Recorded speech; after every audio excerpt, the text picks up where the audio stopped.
In this video, we're going to discuss how your circadian rhythm, or the unsynchronized circadian rhythm, directly applies to your midday crash, and how this might be one of the key fundamental things in fixing when it comes to eliminating that dreaded feeling of hitting a wall in the afternoon or the need to take a nap. The first question is, what is our circadian rhythm? So also known as our internal biological clock, it is driven by two major mechanisms. The first one being the external 24-hour cycle, so everything that's around us in our environment, as well as our sleep-wake homeostasis functions found within the body. So that includes hormones, that includes the hypothalamus, things in our body that are taking in the information from the 24-hour cycle and then processing it through hormones in our brain and our nervous system. They work together to balance energy and notify our body when it should be feeling tired and when it should be feeling awake. So you might be wondering, what is part of this 24-hour cycle? Now, this is the most important part and what everything boils down to. So the light and dark cycle. When are you getting sunlight? When are you going to bed? How much blue artificial light are you being exposed to throughout the day? Meal timings. So, how many meals a day you're eating, when you're eating them, and then also activity levels. So all of these factors play into our body, because our body doesn't know what time it is just based on our conscious thoughts. Because of course, on a conscious level, we know what time it is because we can look at the clock and see that way. But really, the rest of our body doesn't know, and it's dependent on these three factors or variables. Now, I also have a whole module diving way deeper into the circadian rhythm and everything that goes along with it, and how basically electricity has been the worst thing for our circadian rhythms and our sleep cycles. And so I go way more into depth in that module. So definitely make sure to check that out in the sleep portion of the course. So how does this impact daytime sleepiness? Because really that's all it is when it hits, 1, 2, 3 p.m., whatever time it is for you, really your body just wants to pause and take a nap or get sleepy.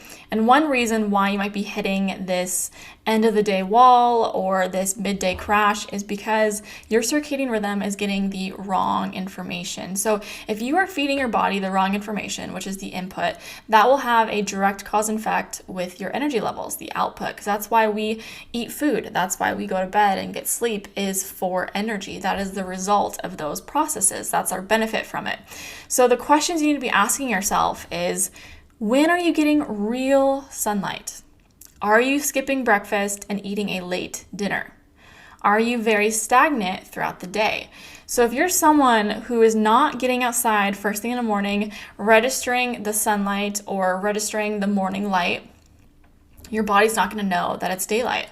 And then conversely, in the afternoon, if you are filling your wind down routine or just before going to bed, or let's say you're working really late at night and you're filling your evening with artificial blue light, that right there tells your body the opposite information. And same with meal timings. If you're skipping breakfast but then eating a late dinner, that's also offsetting your entire circadian rhythm. And then being stagnant throughout the day. As humans, we only introduced computers and technology and these office work desks maybe within the last 100 years, but we've been on Earth for much longer than that. And we as a species have been so used to this physical activity throughout the entire day that now we go to the gym at 6 or 7, 8 p.m. after work. That's also telling our bodies the wrong signals. And just to give you a better visual of how all of this information and all these variables play into how our body registers them, this is what a normal circadian rhythm should look like. Now, I posted this on my drawing board just so you guys can get a better visual. So what a normal circadian rhythm should look like is you sleep in the evening, and as the early morning starts to rise, your sleep levels decline, and this also becomes your highest peak for cortisol, the hormone that wakes us up, otherwise known as the stress hormone, but it plays a huge role in our morning cycles and when we should wake up. So melatonin is dropping, cortisol is increasing. This is when we should be optimally getting direct sunlight. Or if you're somewhere that lives in a cloudy area like me, I live in Seattle, Washington, a lot of the times we don't have direct sunlight. So that's when I'd recommend buying a full spectrum UV light, something that you can sit in front of first thing upon awakening when you're having breakfast or doing your early morning work. That is definitely better than nothing or just staying completely indoors. And then as the day goes on, we get more and more tired. Now, this has been tied to the theory of adenosine, which if you're not familiar with what adenosine is, in the nutrition portion of the course, I will talk about coffee and how that relates to how it stimulates us and how it affects our energy levels, our sleep levels. But basically, when we burn energy, our cells have a waste product, just like how humans, we eat food. When the cells in our brain specifically are using ATP, it has a waste product, which is called adenosine.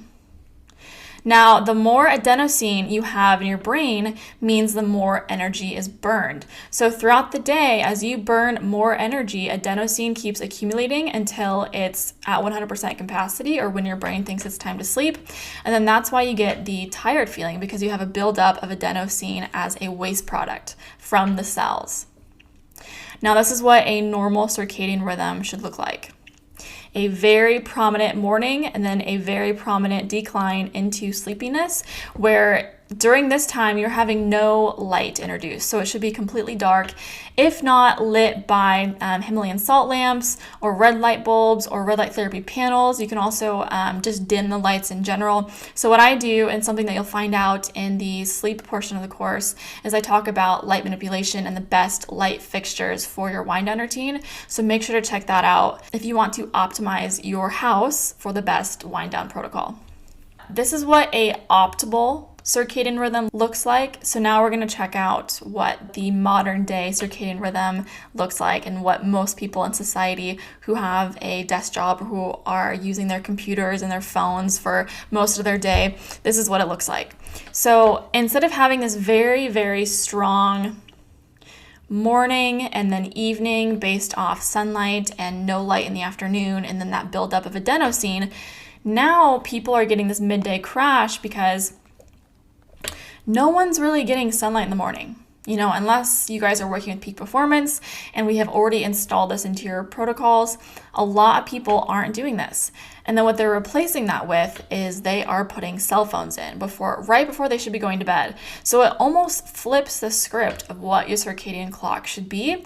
And what this results in is the midday crash, especially if you add coffee into this. When you're not getting that strong sunlight in the morning, and then you're also adding in phones right before bed, your body has no idea what's going on, especially if you are skipping breakfast and you're eating a late meal. This basically tells your body that it's completely off as much as 3 to 4 hours. And this is resulting in a midday crash that can be as soon as 11 a.m. to as late as around 5 p.m. So how you want to fix this is going back to my last slide. If you are someone who is dealing with a midday crash and you believe it's because your circadian rhythm is off, it's unsynchronized, what you need to be doing is making sure you're getting sunlight first thing in the morning. I cannot stress this enough.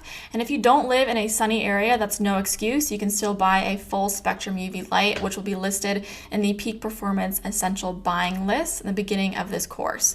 So make sure you are getting sunlight first thing in the morning. Make sure you are having a big breakfast upon waking up, so no skipping meals. We don't believe in intermittent fasting, and that's something we'll dive into later on in the course.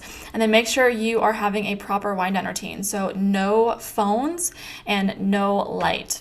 Now, once you start sending your body these really strong cues, you're going to wake up feeling pretty refreshed, and then you're going to have this true tired feeling in the evening, because that's how our bodies operate. That's what naturally comes to us. It's just when we start introducing all of these man-made things like electricity, which wasn't here, a couple hundred years ago, meals. So back in the day when we had farmers and people who ran workshops, when they didn't have electricity, they weren't eating when it was night out. They were only eating during the day because they couldn't really see otherwise. They couldn't prepare or harvest foods. So this is the rhythm that we should be operating by. And if you fix this, I guarantee your midday crash will be subsided in tandem with the other variables that we discuss in the quick start portion.